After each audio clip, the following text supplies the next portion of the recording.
Ever heard an emperor lie through his teeth? Take Qianlong of the Qing dynasty. This guy actually claimed there were no forced labor duties in the empire, that roads and bridges were all built voluntarily by the people.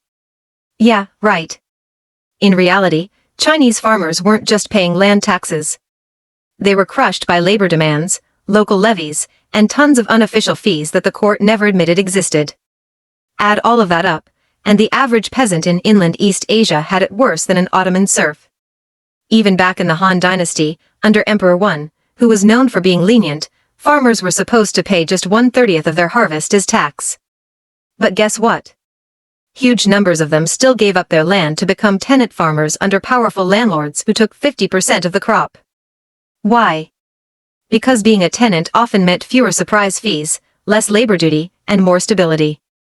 Han scholar Jia Yi warned the emperor that so many peasants were fleeing to local lords that it was causing labor shortages in the capital.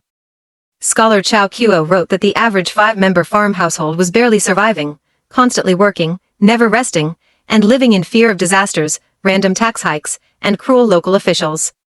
By the time of Wang Mang, even after tax cuts, rich families had manipulated the system so badly that official taxes were meaningless. 30-1 on paper? Try 5 out of 10 in practice.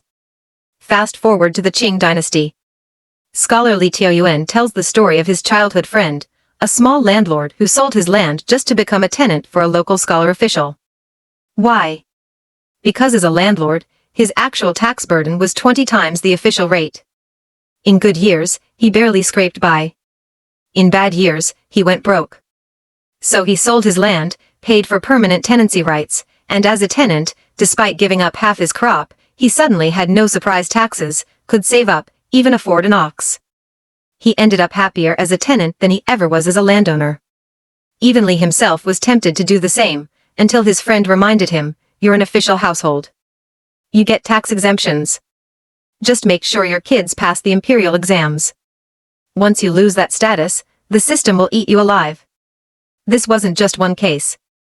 Under Emperor Yongzheng, the famous equal service for all policy led to insane hidden taxes.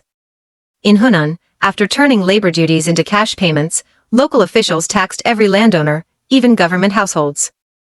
Some areas saw real tax burdens that were 50 times the official rate.